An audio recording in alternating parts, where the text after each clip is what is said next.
Hello दोस्तों, आपका बहुत बहुत स्वागत है मेरे यूट्यूब चैनल में। आज हम लोग बात करने वाले हैं कक्षा 10 का साइंस का पहला चैप्टर रासायनिक अभिक्रियाएं एवं समीकरण, इंग्लिश में से केमिकल रिएक्शंस एंड इक्वेशंस कहा जाता है। यह जो चैप्टर हमारा है हाई स्कूल का पहला चैप्टर, यानी कि ये पूरा NCERT पर आधारित है। यह बहुत ही आसान चैप्टर है और बहुत छोटा चैप्टर है। इसमें किसी भी प्रकार की कोई कठिन चीज़ नहीं है, बस आपको थोड़ा सा दिमाग लगाना पड़ेगा।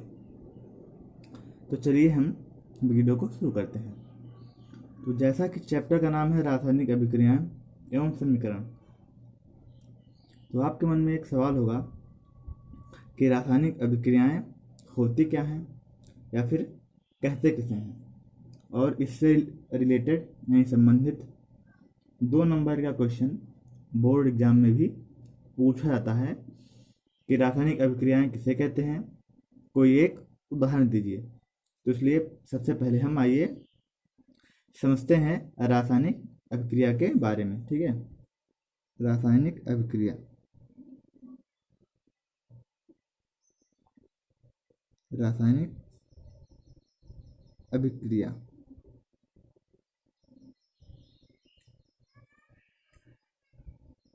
ठीक है,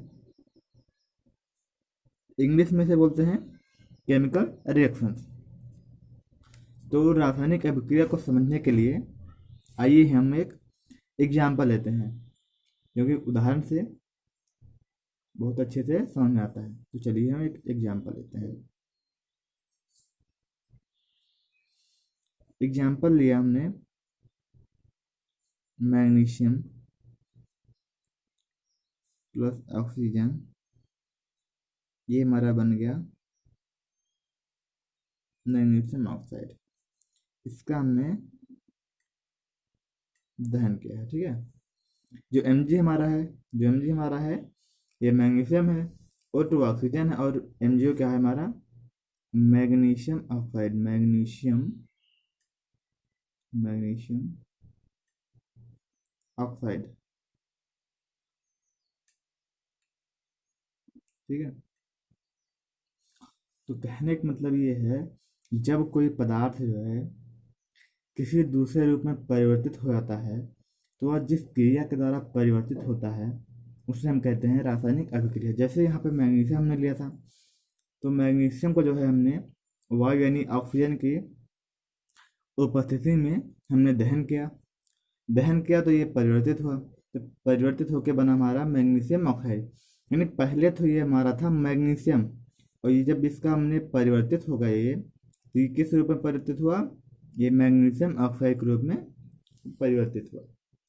तो कहने का मतलब यही है कि जब कोई पदार्थ किसी दूसरे रूप में या किसी नए रूप में परिवर्तित होता है, तो वह जिस प्रक्रिया के द्वारा परिवर्तित होता है उसे हम कहते हैं रासायनिक अभिक्रिया। ठीक है, तो रासायनिक अभिक्रिया आप लोग कब समझ गए होंगे।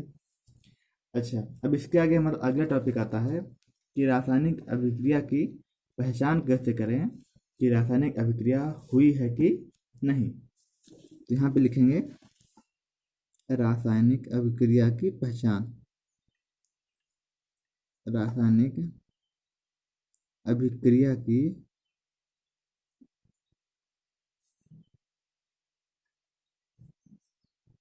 पहचान। ठीक है, अगला टॉपिक हमारा ये है। ठीक, तो रासायनिक अभिक्रिया के पहचान हमने यहाँ पे जो उदाहरण लिया था उसमें देखते हैं। तो यहाँ पहले मैग्नीशियम हमारा था, मैग्नीशियम क्या है, एक हमारा धातु है। ठीक है, मैग्नीशियम क्या है, एक हमारा जो है वो धातु है। ठीक है, तो पहले तो ये मैग्नीशियम था, फिर जब ये परिवर्तित हुआ, जब इसमें रासायनिक अभिक्रियाएं हुई, तब क्या बन गया, ये मैग्नीशियम ऑक्साइड बन गया। तो हम अब इसी चीज़ की पहचान करेंगे कि रासायनिक अभिक्रिया की पहचान क्या है। तो पहचान यही होगी कि वो अपने मूल रूप से किसी नए रूप में परिवर्तित हो जाएगा। ठीक है, तो हम इसके जो है परिवर्तित होने के 4 पॉइंट हैं, एनसीईआरटी में दिया गया है। और बोर्ड एग्जाम में भी क्वेश्चन आता है कि रासायनिक अभिक्रिया की पहचान हम कितने तरीकों से कर सकते हैं, या फिर रासायनिक अभिक्रिया जब होती है किसी पदार्थ में तो वह किस प्रकार परिवर्तित होता है। ठीक है, ये 2 नंबर में आता है। तो चलिए हम पहला पॉइंट हमारा है वो हमारा है अवस्था में परिवर्तन। ठीक है, अवस्था में परिवर्तन, परिवर्तन। ठीक है, दूसरा हमारा है रंग में परिवर्तन, रंग में परिवर्तन। ठीक है, और तीसरा हमारा है गैस का निकास। ठीक है, गैस का निकास, या फिर जिसे हम बोलते हैं उत्सर्जन, या फिर गैस का उत्सर्जन। ठीक है, चौथा जो हमारा पॉइंट है वो है तापमान में परिवर्तन। ठीक है, तापमान में परिवर्तन, तापमान में परिवर्तन, तापमान में परिवर्तन।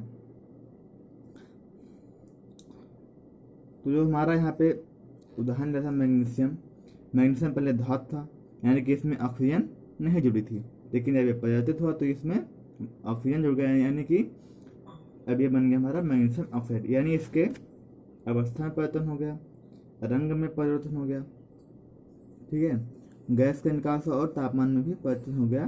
तो रासायनिक अभिक्रिया की पहचान हम इन्हीं 4 पॉइंट पर कर सकते हैं कि रासायनिक अभिक्रिया यानी जब किसी पदार्थ में ये चारों चीज़ें हो जाएं तब आप समझ जाइए उसमें कि रासायनिक अभिक्रिया हो चुकी है।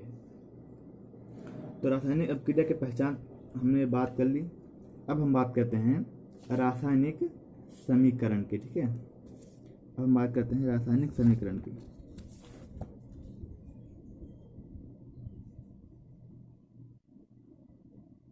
रासायनिक समीकरण की, ठीक है,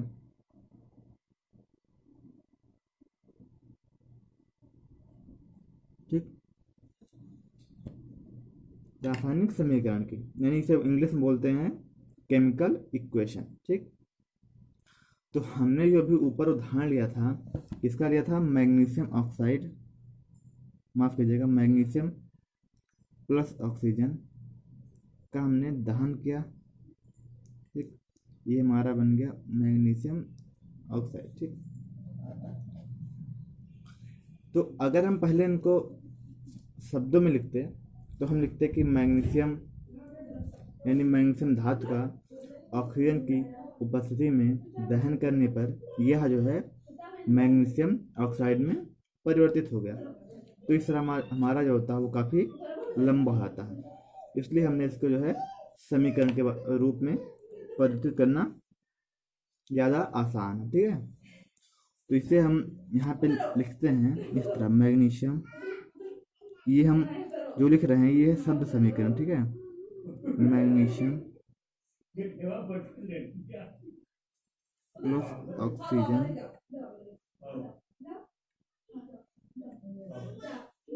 दहन किया, हमने क्या किया? दहन किया। ठीक है, क्या बना? मैग्नीशियम ऑक्साइड, मैग्नीशियम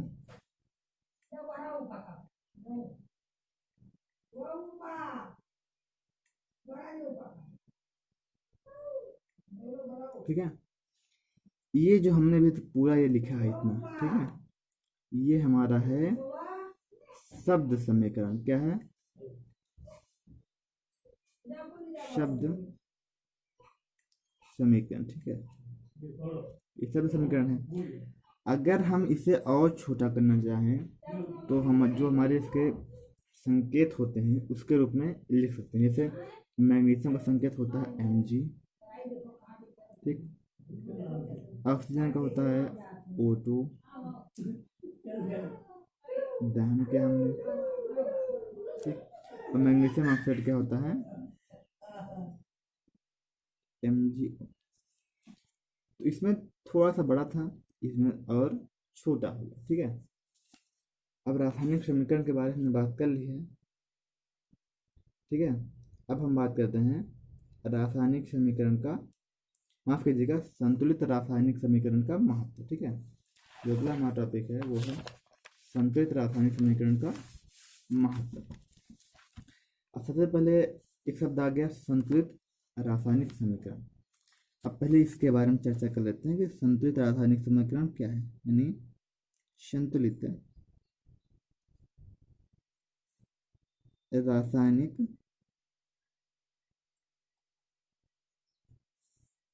समीकरण।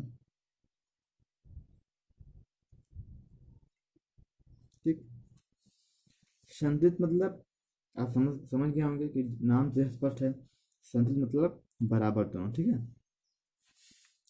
हमने जो एग्जाम्पल लिया था उसी की ओर फिर से हम चलते हैं। तो हमने लिया था मैग्नीशियम प्लस ऑक्सीजन दहन कर दिया मैग्नीशियम ऑक्साइड। ठीक, तो जो हमने ये पूरा समीकरण लिखा है यह एक असंतुलित असंतुलित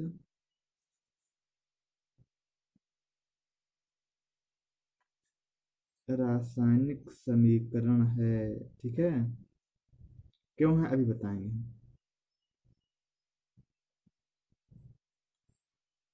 ठीक, क्योंकि यहाँ पे आप ध्यान से देखेंगे तो मैग्नीशियम एक है। ठीक है, मैग्नीशियम कितना है, एक है। ऑक्सीजन यानी O2 है, कितना हो गया, दो हो गया ना, मतलब कि ऑक्सीजन दो है। यहाँ पे मैग्नीशियम क्या है, एक है, लेकिन ऑक्सीजन कितना है, एक है। यहाँ पे ऑक्सीजन कितना है, दो है, यहाँ पे एक है। तो इसका मतलब है कि दोनों जो पार्ट हमारा वो बराबर नहीं है। जैसे कि इधर जो वेट है इसका उस 3 किलो है मान लीजिए, इधर जो वेट है समझने के लिए मान लीजिए कि इधर जो वेट है वो 3 किलो का है, इधर जो वेट है वो 2 किलो का है। तो क्या 3 किलो 2 किलो बराबर है, नहीं बराबर है। इधर जो वेट होगा, इधर इधर ज़्यादा है, इधर वेट कम है। ठीक है, इसे हम कहते हैं असंतुलित रासायनिक समीकरण। इसे हम संतुलित कैसे करें, तो संतुलित करने के लिए यहाँ पे देखिए कि दो ऑक्सीजन है, दो इधर भी चाहिए, तो यहाँ पे आप आगे 2 जोड़ दीजिए। ठीक है, तो दो ऑक्सीजन जो हमारा हो गया वो तो हमारा बराबर हो गया। ठीक है, अब मैग्नीशियम यहाँ पे एक है, तो क्या करिए यहाँ पे 2 लिख दीजिए। तो 2 मैग्नीशियम इधर हो गया और 2 मैग्नीशियम इधर हो गया, और 2 ऑक्सीजन इधर पहले से था और 2 ऑक्सीजन जो है इधर भी हो गया। यानी ये बन गया हमारा 2Mg प्लस O2 दहन। ठीक है, 2MgO। ठीक है, अब जो हमारा ये समीकरण बनना है ये है हमारा संतुलित रासायनिक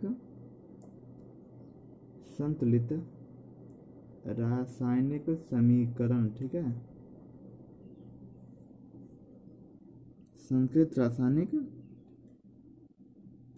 समीकरण। ठीक है, यानी अब इधर भी जो है 3 किलो वेट हो गया और इधर भी जो है अब 3 किलो वेट हो गया।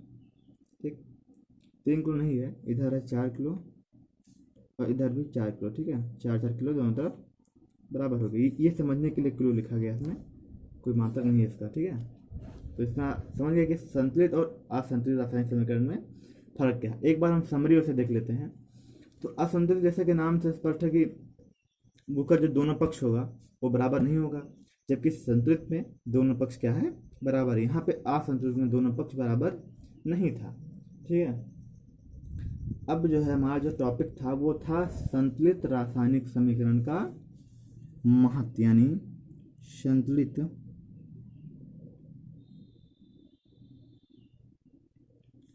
संतुलित रासायनिक समीकरण का महत्व।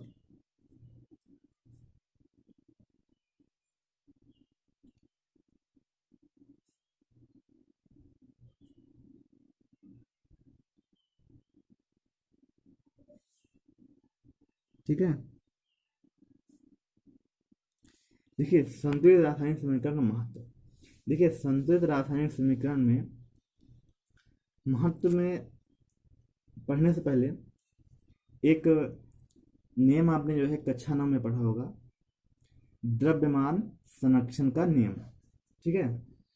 तो द्रव्यमान संरक्षण का नियम क्या है, आइए एक बार उसके बारे में हम फिर से चर्चा कर लेते हैं। क्या? द्रव्यमान संरक्षण का नियम, ठीक है।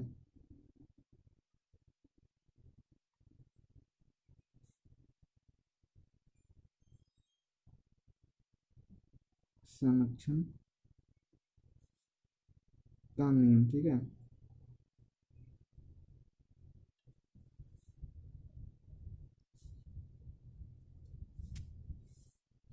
इसे इंग्लिश में बोलते हैं लॉ ऑफ मास कंजर्वेशन, ठीक है, यानी द्रव्यमान संरक्षण का नियम। तो द्रव्यमान संरक्षण का नियम क्या कहता है? कहता है कि इस नियम के अनुसार, इस नियमानुसार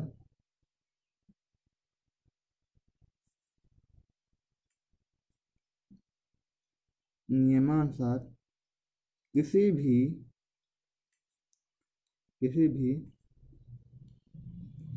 रासायनिक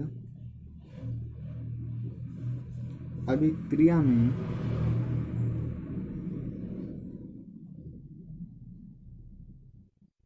किसी भी रासायनिक अभिक्रिया में ना तो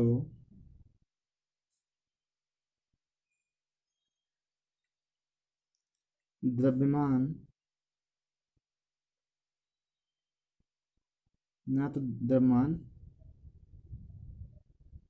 को उत्पन्न किया जा सकता है, किया जा सकता है, और ना ही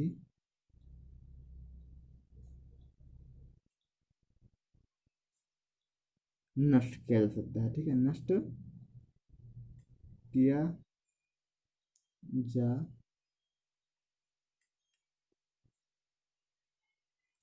सकता है, ठीक है।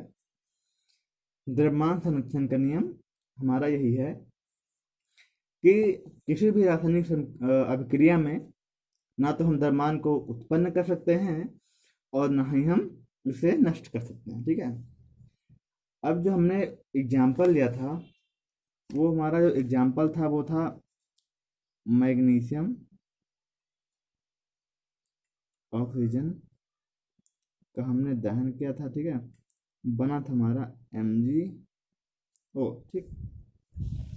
यहाँ पे जैसा हम पहले बात करते हैं किलोग्राम में, ठीक है। ये किलोग्राम एक बार मैं फिर से बता दे रहा हूँ कि समझने के लिए हम बता रहे हैं इसको। मैग्नीशियम यहाँ पे 1 किलोग्राम है, ठीक है। ऑक्सीजन यहाँ पे O2 है, यानी 2 किलोग्राम है। यहाँ पे मैग्नीशियम कितना है? यहाँ पर भी मैग्नीशियम जो हमारा है वो 1 किलोग्राम है और ऑक्सीजन भी 1 किलोग्राम, यानी यहाँ पे कुल मिला के हो गया 3 किलोग्राम, यहाँ पे हो गया 2 किलोग्राम। यानी यहाँ पे जो हमारा था द्रव्यमान था दोनों का, वो ज़्यादा था, यहाँ पे कम हो गया। तो ये हमारा जो है, जबकि हम द्रव्यमान संरक्षण के नियम के अनुसार जानते हैं कि हम किसी भी रासायनिक अभिक्रिया में ना तो उसका उत्पादन कर सकते हैं, यानी ना तो उसे उत्पन्न कर सकते हैं और ना ही उसका विनाश कर सकते हैं। तो इसलिए जो हमारा ये है अभिक्रिया, ये क्या है? ये गलत है, ठीक। आप रासायनिक अभिक्रिया जो है कभी भी एग्जाम में, चाहे होम एग्जाम हो या फिर बोर्ड एग्जाम हो, मत लिखना। हमेशा आप संतुलित रासायनिक समीकरण ही लिखना, अन्यथा आपका नंबर वो कट सकता है। क्योंकि जो आप ये हमने लिखा है अभी रासायनिक समीकरण, ये जो है वो द्रव्यमान संरक्षण का नियम जो है उसका पालन नहीं करता है, ठीक है। इसलिए ये हमारा जो इक्वेशन है वो क्या है? गलत है, ठीक है। अब इसे संतुलित करना मैंने आपको पहले बता दिया है कि यहाँ पे 2 लिख देंगे, यहाँ पे 2 लिख देंगे, तो दोनों तरफ हो जाएगा 4 किलोग्राम और 4 किलोग्राम, तो दोनों क्या है? बराबर हो जाएगा, यानी कि ये बनेगा हमारा 2 mg प्लस O2, ठीक है, 2 MgO, ठीक है। ये हमारा एकदम सही है। इस तरह आप लिखेंगे तो आपका नंबर नहीं कटेगा, ठीक है। अगर आप इस तरह लिखेंगे तो आप अगर इस तरह लिखेंगे तो आपका नंबर कट जाएगा, अगर आप इस तरह लिखते हैं तो आपका नंबर नहीं कटेगा, आपको पूरा का पूरा नंबर मिल जाएगा। तो अगर आपसे एग्जाम में पूछा जाता है कि संतुलित रासायनिक समीकरण का महत्व क्या है, तो आपको केवल इतना लिखना है कि द्रव्यमान संरक्षण के नियमानुसार किसी भी रासायनिक अभिक्रिया में ना तो द्रव्यमान को उत्पन्न किया जा सकता है और ना ही नष्ट किया जा सकता है। इसलिए संतुलित रासायनिक समीकरण का महत्व बहुत ज़्यादा है। ठीक है, तो दोस्तों आज के लिए बस इतना ही, क्योंकि वीडियो बहुत लंबी हो रही है। अब हम मिलते हैं अगले वीडियो में। तो अगले वीडियो में हम आगे चर्चा करेंगे रासायनिक अभिक्रिया के प्रकार के बारे में। ठीक है, तो तब तक के लिए नमस्कार, घर में रहिए, सेफ रहिए।